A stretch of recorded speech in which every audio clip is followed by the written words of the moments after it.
ba tong elevator dito sa Rome? Yung mga napapanood lang natin sa movie. Ganyan.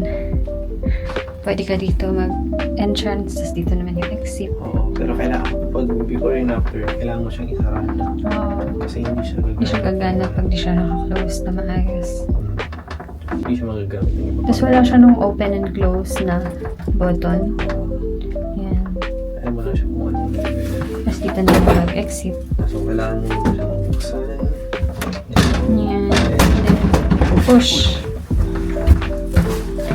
Yan. Tapos, kailangan din i-grip.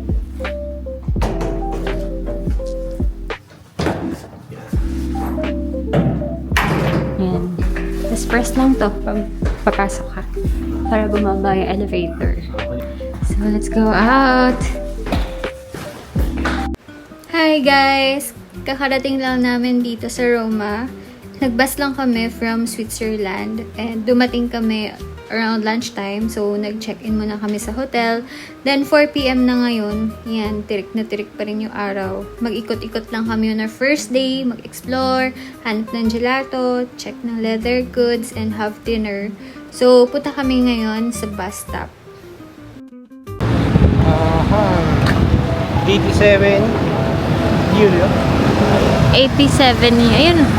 87 Julio. Ano oras? 2 minutes ago. Ano yung next? 3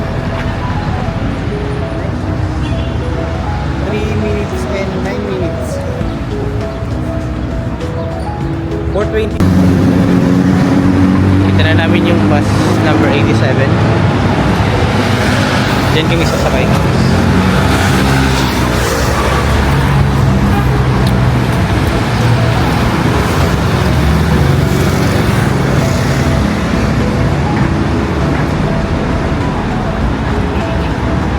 Ayan, no? Alam na.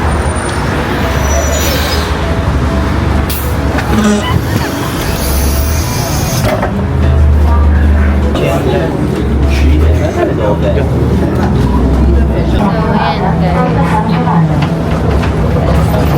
Pwede kang gumamit directly ng credit or debit card pay sa bus or metro. Tapos, isang tap, it's good for 100 minutes. So, 1.5 euro siya. Compared sa ibang countries like France or Switzerland. Tapos, meron din silang unlimited 24 hours for 7 days. Ok, fai la Sulit guida. yun kapag sumama ka more than 5 sakay in one Sa day. anche a piazza. Guys, nakita ko to sa online na okay daw, good quality leather. Pang matagalan talaga, like ilang years na, okay pa din. So, let's see kung how much. Sana may maganda and affordable. Tara! Unfortunately guys, nakat agad yung video dahil ayaw nung may-ari mag-video sa loob. Madami siya variety of leather items like purses and wallets for men and women ranging from 10 to 30 euro. Actually, ito talaga yung nipin ko na location from hotel since nakita ko maganda reviews niya sa Google. Ox din naman, competitive yung price and you can check other shops too. Madaming tabi-tabi yan sila dito. Pwede mo pa customize yung belt depending on your size, ganyan. And madami colors and choices.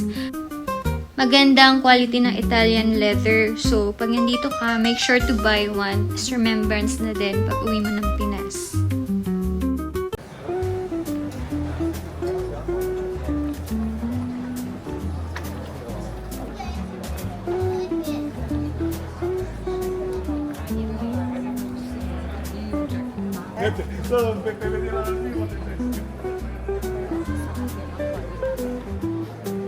Tsaka ang dami dito mga souvenir. Tigwa 1 euro lang. Mura lang. Ayun. Dami. Ay, di, tagta 2 euro din pala lang. Yung iba. 2 euro. Tagta 2 euro pala. Pero meron din 1 euro. Oo, yung iba. Sarap.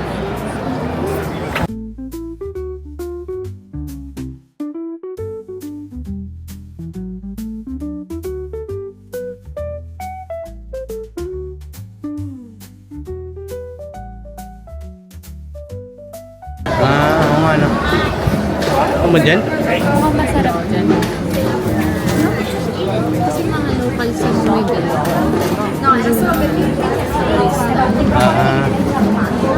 Oo nga. Try later. Sige, let's try later. Para madaling na natin.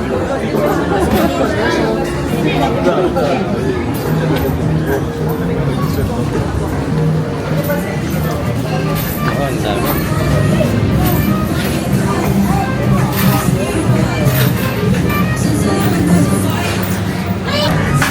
Next kami sa first gelato. Yeah. Ito dalawang flavor pala. Tiramisu O, pwedeng dalawang flavor. same price mo pala. Tiramisu and pistachio for 4.5 euro. Oo, yung babayaran mo lang talaga dito is yung size ng ano, size ng So, cone. ito sa kanya 4.5 din. Caramel. Tapos Filipino Yung sa serve. serve. Kaya pala.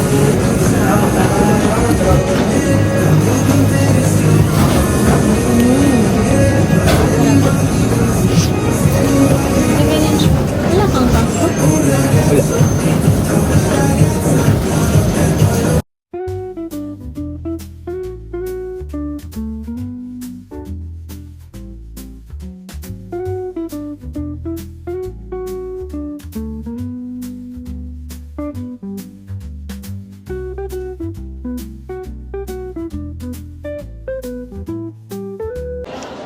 Dito kami ngayon sa Via del Corso. Ito yung isang sikat na shopping district nila dito sa Rome. And mag-explore lang kami tonight before kami mag-dinner. So, meron na kami nakikita dito like Mango. Hopefully may Zara din. Dami shopping ano dito. Mga brands like Guess. Yung Aesop na parang perfume or skincare brand.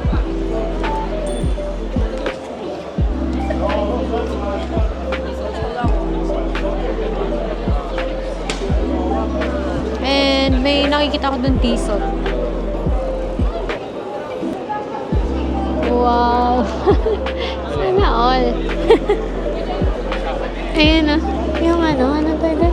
Sakay siya sa likod ng scooter. A few moments later. So, we're having dinner here in Tira e Molia.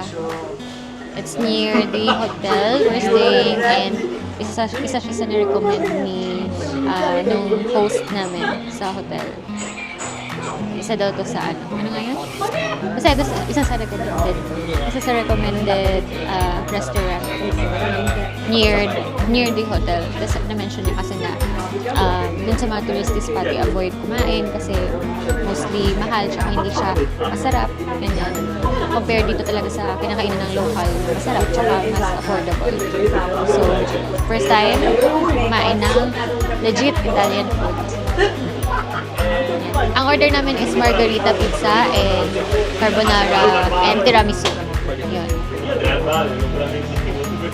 So, laging may pa-handle pag gabi, no? Na sa restaurant. Pag ano kasi daytime wala yun eh. Parang sa France, ganun. Tapos yung waiter namin, yun nyo naman si Pak. Pogi. Tapos we asked tap water lang. Yan, para libre. So, ito yan. Tira Emolia. Ganda yung reviews na sa Google, guys. So, try natin kung masarap. So, bukas pa kami mag-tour talaga sa mga pupuntahan. Today, ano lang kami, explore and tingin ng mga leather. Nakabili siya ng belts. Leather belts. And ako naman, leather wallet na small. Ayan. It's color red. Cute. And 20, magkano to sa akin? 27? 29 yata. Tapos yan, maliit lang siya. Tapos may lagayan dito. Meron siyang coins, tapos dito yung cards. Ay, malaki din pala siya. Ayan. Tapos marami siyang lagayan ng cards. Tapos may box pa siya. Guys, tingnan niyo naman, oh. Sobrang laki ng serving. Tapos yung pizza, wow. Parang good for 4, good for 3, ganyan. Laki. And, mukhang masarap. Ang creamy niyo.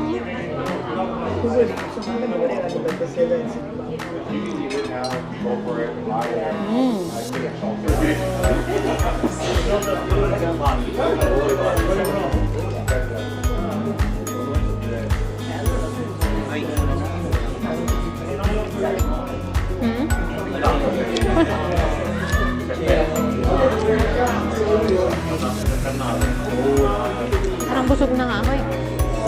Oh. Hindi mo na kaya. Ang dami pa.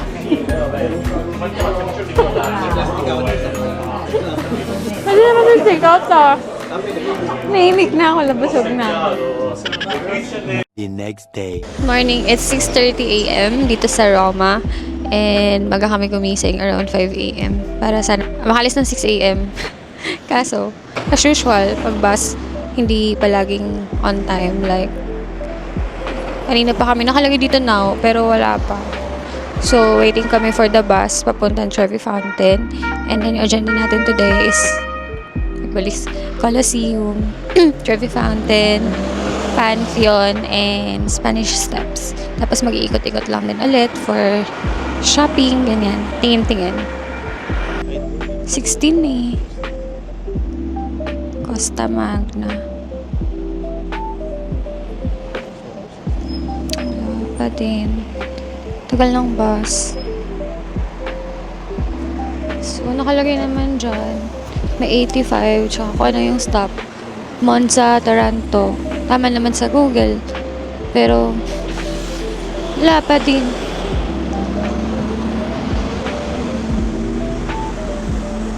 One eternity later. Dito na kami sa Trevi Fountain. Daan na kami mag-picture. Ang dami ng tao kahit Pero try wala natin pang dito sa 8 taas. Baka mas okay yung view. Mas wide. Ayan o, ang dami ng tao. Kaya nga. Kailangan talaga 6 a.m. nandito na eh. Kaso nagkaligaw-ligaw kami sa bus. Tara, pesta na tayo.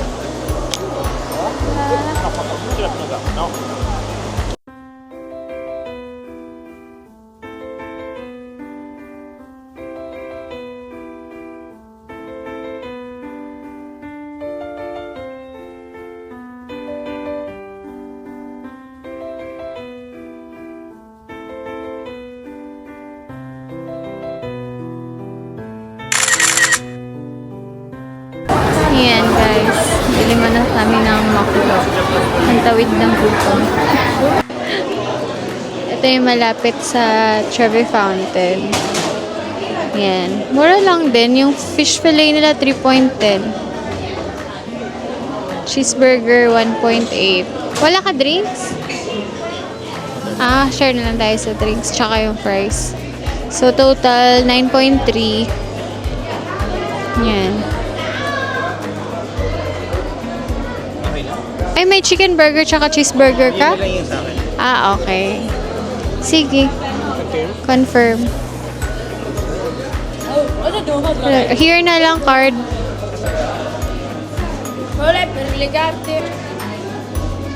Approve. Yan. Gcash lang.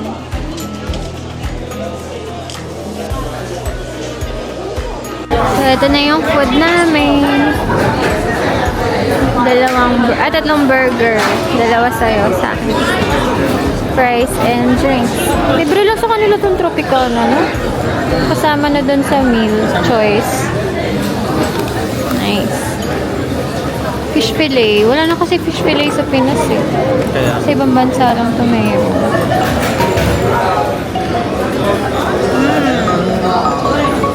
Cheeseburger. Sarap ng fish fillet.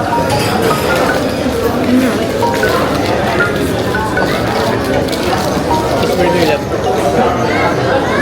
Ano yun? Chicken burger. Chicken burger? Nasa 3 lang. Sarap kasi gutom na. Ano na? Buwan na. Ito yung mga kapinay. Ay mga gamit na dito galing yung sa angka. Papadala niyo pa, mahal. Mahal ka. Kala mo ba yung isang college lang? Mahigit na 200 yun. Euro. At ito na 85. Yun na yung driver. Opo. Ang card natin lang. Hindi po. Yung pang top natin. May nangyari kasi dyan sa driver. A few moments later. We're in Colosseo. Ayan, sobra dami ng tao. May araw na eh. Mainit na nga eh. Yan. Second time namin yan makita. Nadadaanan kasi siya sa bus. Tapos, andito na rin mismo sa tapat yung metro. So, very accessible tong Colosseo. We took the bus going here. Yan. Convenient naman. Daming scammer dito, guys. Namimigay ng bracelet. Oo, minsan ay nagis na lang. Tapos, wag mong pupulutin kasi pag pinulot mo, sisingilin ka na nun. Tapos sabi free lang daw bibigay sa'yo, no? Regalo, sabi pa nga regalo. Tapos sabi na. Tapos, kukulitin ka na magbayad. Dito kami sa taas. Para makakuha ng magandang shots. So, yan, may akyatan dito. Yan, dyan kami umakyat. In the silence of the morning, the sun awakens and opens the world in colors. Each ray is a hug, a promise, and life dances to the sound of the winds. Beautiful life, how beautiful you are. Woven into threads of hope and stars. Every day is a gift, every day is a gift. To paint with love and laughter. Ito yung public toilet na pinakamalapit sa Colosseo. Pero, may bayad siya, guys. Like, 1 euro per person siya. Usually, ganun talaga. Either, pag sa restaurant, ganun din eh. Sa McDo, bibili ka, or bayad ka. Parang coin or yung receipt. Oo, yung receipt, may nakalagay, code. Ganun. So, madami talaga sila sa CR. Tapos yung CR nila, banyo. Kasi sa resibo, banyo eh. Bagno, ganun. Pero I think it's pronounced as banyo. So, tara, next. A few moments later. Pasok kami ng Pantheon. Where may bayad siya. Ito yung pinaka-rightmost lane for card and cash yata dito. Yung mga walang tickets. I tried to check sa Klook, pero sold out na today. So, 14 na yung next. So, pila na lang tayo dito. Kasi nabasa ko naman, hindi naman mag-take long yung pila. So, dito na lang tayo kukuha ng tickets. Daming tao.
One eternity later. Ayan, 12 o'clock na. Kaya sobrang daming tao. Like, parang ang hirap sumunod.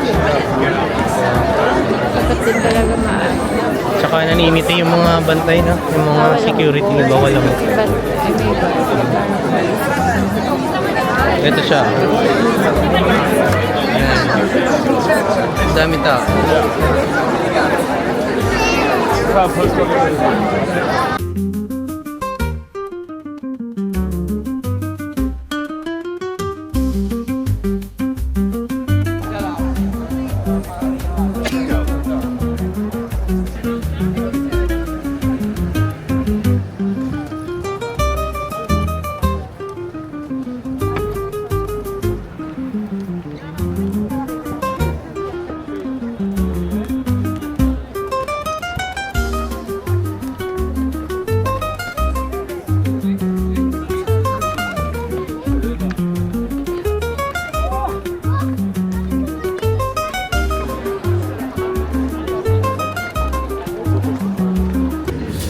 Yan, masarap siya. 450 euros. 100 plus. Like,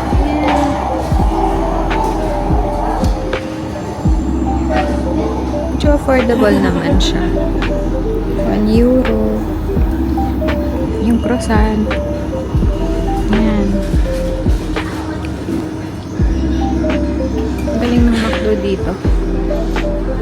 Kaso may bayad yung CR. Either yung receipt, umili ka, Or buy ka ng or 1 euro per person. Bumili na lang kami kasi free usage sa Kasi kaya nakabili na ito sa Paris. price niya lang. Harap, kapal siya, no?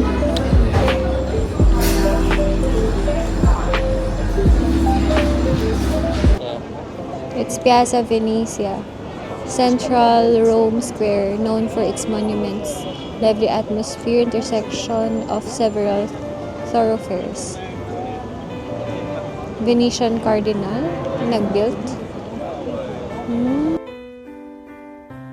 Worth it dito maglakad-lakad kasi malapit-lapit lang naman siya. Hindi naman nagkakalayo yung mga tourist spots, yung from Colosseo, Trevi Fountain, Pantheon. Tapos ito madadaanan mo kapag naglakad ka. Compared pag nagsakay ka, hindi mo siya masyado makikita. Or baka di siya madaanan. Another one.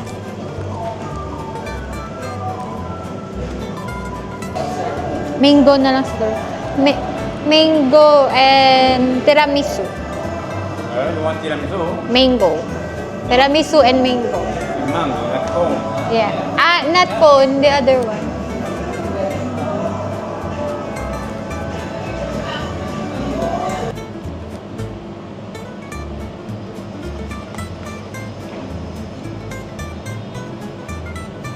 Wait.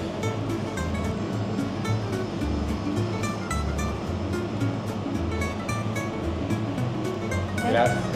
Grazie. Pwede siya tigdadalawang flavor per cone tsaka yung sa ganitong lagayan.